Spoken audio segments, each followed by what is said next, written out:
स्वागत है आज की इस बेहद खास और विस्तृत चर्चा में। मैं सोच रही थी कि चर्चा शुरू करने से पहले जरा एक पल के लिए एक पारंपरिक भारतीय अदालत की तस्वीर अपने दिमाग में लाइए। बिल्कुल, वो ऊंची छतें और लकड़ी की भारी भरकम बेंच। हाँ, और सबसे अहम फाइलों के वो विशाल पहाड़ जो लाल धागों में बंधे होते हैं। मतलब दशकों पुराने विवाद जो उन धूल भरे कागजों के बीच न्याय का इंतजार कर रहे हैं। राइट। और कोर्ट की हर तारीख पर बढ़ता हुआ फ्रस्ट्रेशन और लीगल फीस का वो बढ़ता हुआ मीटर। मतलब जब हम उस सिस्टम को देखते हैं ना, तो हमें उस कागज और फाइलों के फिजिकल वेट का एहसास होता है। एग्जैक्टली। देखिए, ये एक ऐसी व्यवस्था है जिसे जानबूझकर धीमा रखा गया है ताकि न्याय में कोई चूक ना हो। लेकिन आज के स्केल पर अगर बात करें तो ये मैनुअल और टेरिटोरियल तरीका पूरी तरह से चोक हो चुका है। बिल्कुल सही कहा आपने। लेकिन जरा सोचिए, अगर उस धूल भरी अदालत के कमरे के ठीक बगल में हम एक छोटा सा सर्वर रूम रख दें। अच्छा। हाँ, एक ऐसा सर्वर जो बिल्कुल शांत है, जहाँ कोई भीड़ नहीं है, कोई लाल फीता शाही नहीं है, कोई तारीख पर तारीख नहीं है, लेकिन वो हर साल करोड़ों मामलों को बिना किसी इंसान की मदद के सुलझा रहा है। वाओ, ये तो बहुत ही ड्रास्टिक शिफ्ट है ना? और आज के हमारे इस इन डेप्थ डीप डाइव का मिशन इसी शिफ्ट को डीकोड करना है। आज हम the ODR policy plan for India नाम के एक बेहद महत्वपूर्ण दस्तावेज को खंगालने वाले हैं। राइट, बढ़िया मिशन है भाई। ये दस्तावेज कोई साधारण पेपर नहीं है, ये भारत के लीगल इंफ्रास्ट्रक्चर का ब्लूप्रिंट है। बिल्कुल। लेकिन देखिए, दस्तावेज की गहराई में जाने से पहले कुछ टेक्निकल टर्म्स हैं जो पूरे टेक्स्ट में बार बार इस्तेमाल होंगे। मैं चाहूंगी कि आप हमारे लिए उन्हें थोड़ा क्लियर कर दें। हाँ श्योर, बताइए। सबसे पहले है ICT, यानी ICT। राइट। ICT मतलब इंफॉर्मेशन एंड कम्युनिकेशन टेक्नोलॉजी या संचार और सूचना प्रौद्योगिकी। बेसिकली इसमें आपके स्मार्टफोन से लेकर इंटरनेट और सॉफ्टवेयर तक सब कुछ आ जाता है। Okay, makes sense. और AI/ML यानी AML।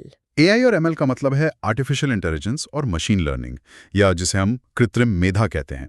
मतलब वो कंप्यूटर प्रोग्राम्स जो इंसानों की तरह सोच सकते हैं और पुराने डेटा से सीख सकते हैं। ओहो, नाइस। और इसमें 2 शब्द और हैं, ई-मीडिएशन और प्री लिटिगेशन। देखिए, ई-मीडिएशन तो हो गया डिजिटल तरीके से मध्यस्थता करना, और प्री लिटिगेशन बहुत ही क्रिटिकल वर्ड है।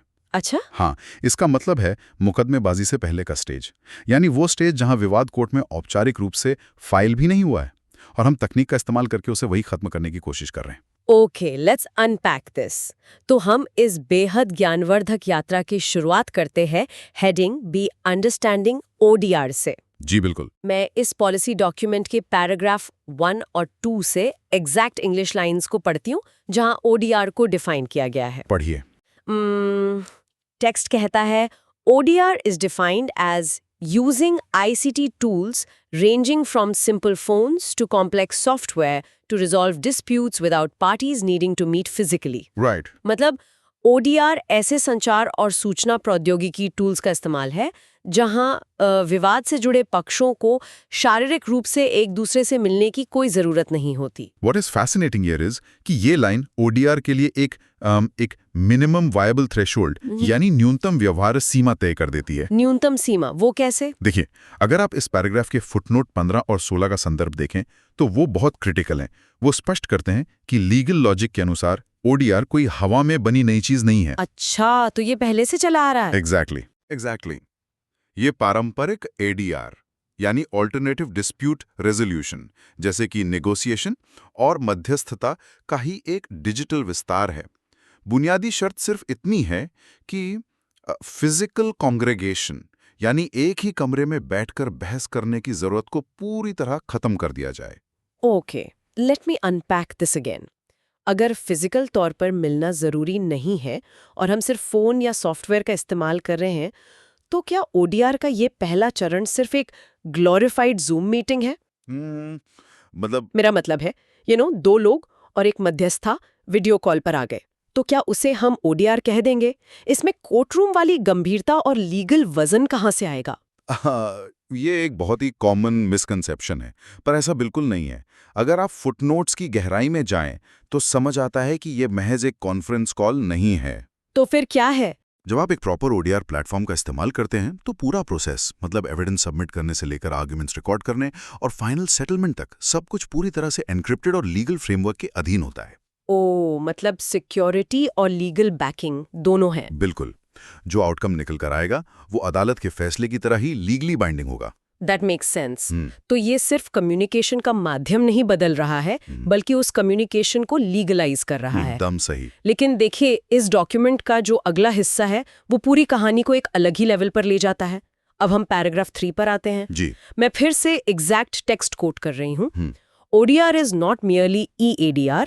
At an advanced stage, it utilizes algorithmic tools to actively assist in resolutions, tailoring multi-door dispute processes for specific parties. Right. इसका सीधा मतलब है कि ODR महज इंटरनेट पर होने वाला ADR नहीं है। ये उन्नत स्तर पर एल्गोरिदम टूल्स का इस्तेमाल कर रहा है। और यहीं पर भाई इस दस्तावेज का सबसे रेवोल्यूशनरी लीगल डॉक्ट्रिन सामने आता है। Revolutionary legal doctrine. हाँ, fourth party role of technology, यानी तकनीक की चौथे पक्ष के रूप में भूमिका। Fourth party? मैंने तो हमेशा फर्स्ट पार्टी, सेकंड पार्टी और थर्ड पार्टी सुना है। एग्जैक्टली। ट्रेडिशनली किसी भी विवाद में 3 ही पक्ष होते हैं, पार्टी ए यानी आप, पार्टी बी जिससे आपका विवाद है, और एक इंसान जो न्यूट्रल मध्यस्थ या जज होता है, वो थर्ड पार्टी। राइट। लेकिन ओडीआर के इस एडवांस्ड लेवल पर जो टेक्नोलॉजी है वो केवल ईमेल भेजने या वीडियो कॉल करवाने का एक पैसिव माध्यम नहीं रह जाती। तो वो क्या बन जाती है? वो खुद एक चौथा पक्ष यानी फोर्थ पार्टी बन जाती है। एआई और मशीन लर्निंग के जरिए ये डेटा का इवैल्यूएशन करके डिसीजन मेकिंग में एक्टिवली मतलब सक्रिय रूप से सहायता करती है। वाओ। हाँ, और अगर आप फुटनोट 17 को देखें तो वो इसी संदर्भ में टेलर्ड मल्टी-डोर जस्टिस के कॉन्सेप्ट को बहुत ही खूबसूरती से जोड़ता है। Here's where it gets really interesting. मुझे एक बात बताइए, क्या एक एल्गोरिदम या तकनीक को कानूनी रूप से एक पार्टी या पक्ष माना जा सकता है? देखिए, मतलब तकनीक तो एक कैलकुलेटर की तरह है ना, वो इंसानी भावनाओं वाले विवाद को कैसे समझ सकती है? भाई ये तो खूबी है। मशीन को भावनाएं समझने की जरूरत ही नहीं है, उसे पैटर्न समझने की जरूरत है। पैटर्न्स। जी। फोर्थ पार्टी के रूप में एल्गोरिदम पिछले लाखों मामलों के डेटा का एनालिसिस करता है।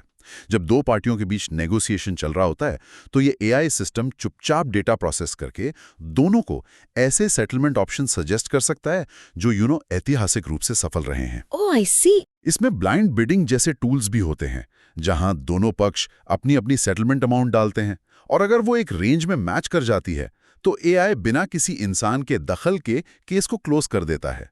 ये कोई कैलकुलेटर नहीं है, ये एक एक्टिव नेगोशिएटर है। ये तो लिटरली न्याय की पूरी प्रक्रिया को ही बदल रहा है। मतलब अगर टेक्नोलॉजी खुद एक नेगोशिएटर बन जाए तो जजों की तो जरूरत ही खत्म हो जाएगी, कम से कम छोटे मामलों में। बिल्कुल, और यही इस पॉलिसी का विजन भी है। और यही बात हमें इस डॉक्यूमेंट के सबसे क्रिटिकल हिस्से की तरफ ले जाती है, एक्सेस टू जस्टिस। जी। हम पैराग्राफ 4, 5 और 6 को एनालाइज करेंगे, जहां 4 लेयर मॉडल समझाया गया है।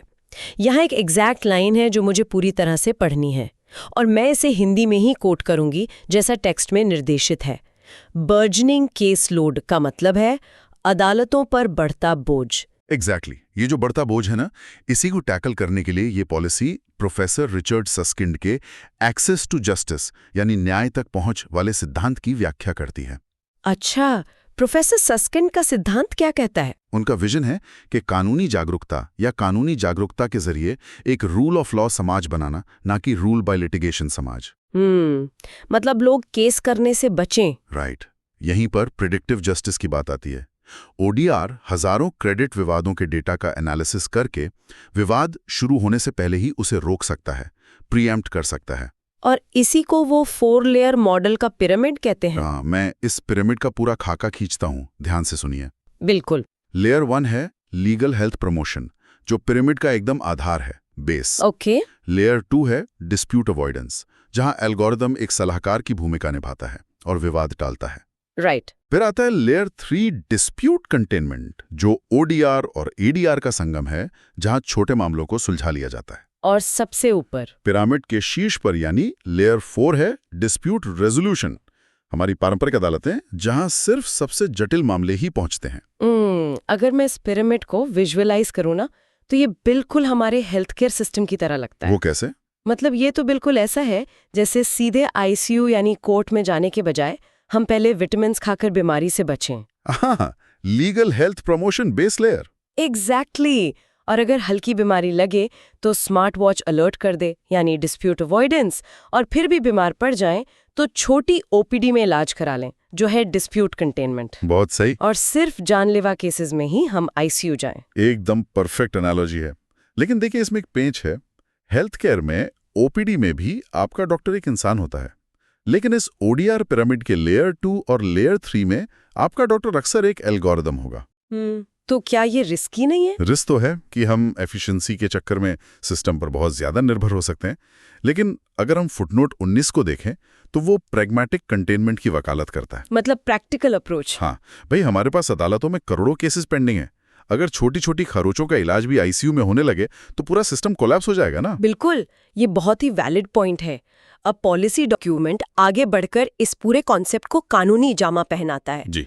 पैराग्राफ 7 और 8 जो ओडीआर के लीगल बैकबोन की बात करते हैं। मैं एग्जैक्ट इंग्लिश लाइन पढ़ती हूँ। ODR requires a substantial threshold of ICT use, making it fundamentally distinct from virtual courts. ये फंडामेंटली डिस्टिंक्ट वाला पार्ट बहुत जरूरी है। Substantial threshold मतलब महज ईमेल भेजना ODR नहीं है। एकदम सही। सिर्फ व्हाट्सएप पर 2 वकीलों का बात कर लेना ओडीआर नहीं होता। फुटनोट 20 और 21 भी इसी डिस्टिंक्शन का जिक्र करते हैं।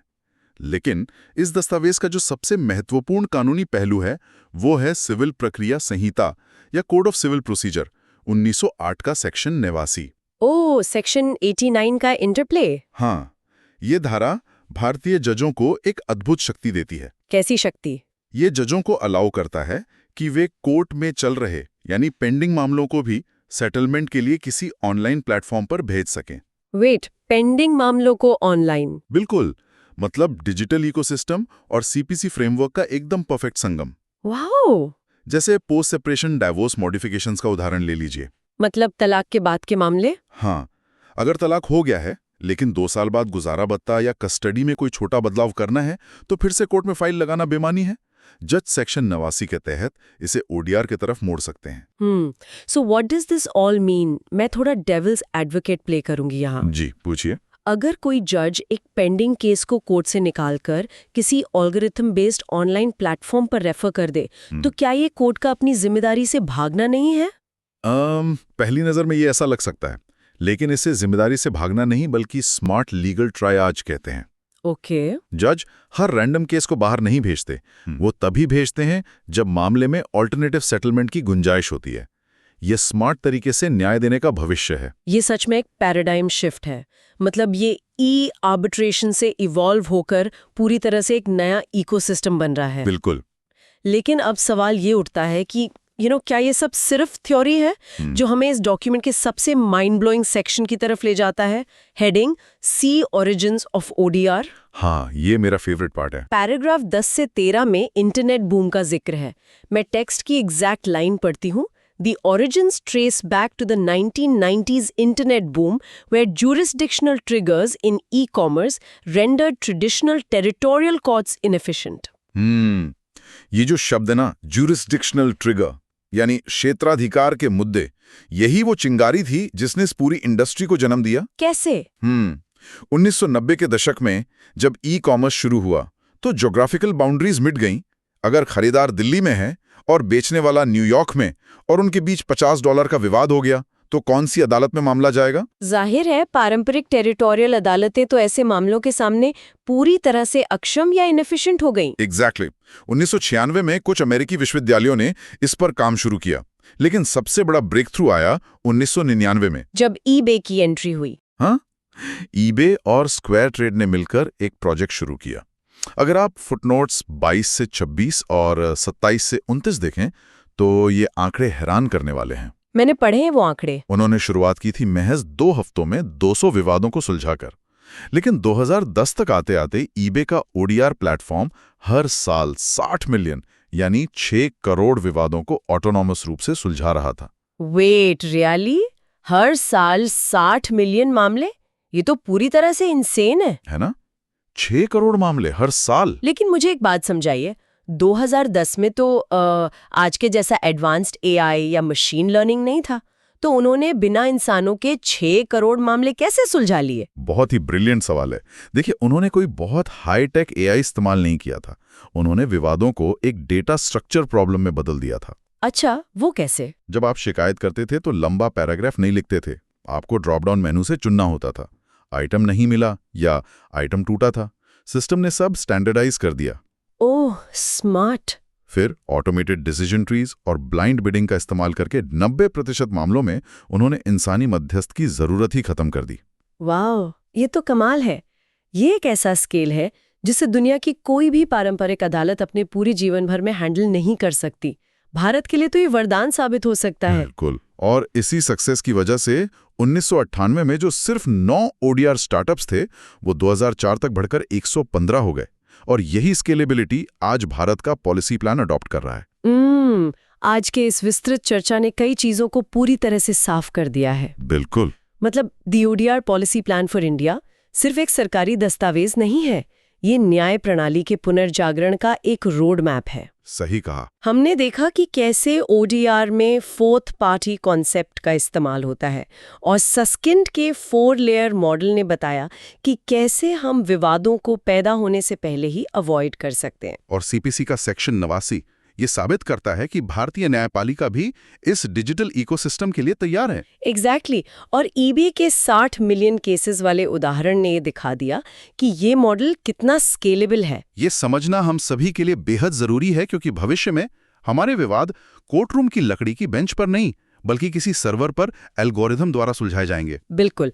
और इससे पहले कि हम आज की इस गहरी चर्चा को यहीं समेटें, मैं श्रोताओं को सोचने के लिए एक फाइनल विचार के साथ छोड़ना चाहूंगी। जी। हमने आज ईबे के उस सिस्टम की बात की जो हर साल 6 करोड़ ई-कॉमर्स विवादों को बिना किसी इंसान के सुलझा सकता था, वो भी उस जमाने की तकनीक से। राइट। अब जरा सोचिए, वो दिन कितना करीब है जब ये एडवांस्ड एआई एल्गोरिदम हमारे रोजमर्रा के ऑफलाइन जीवन के पैटर्न को पढ़ना शुरू कर देंगे। वाह, ये तो बहुत ही गहरा सवाल है ना?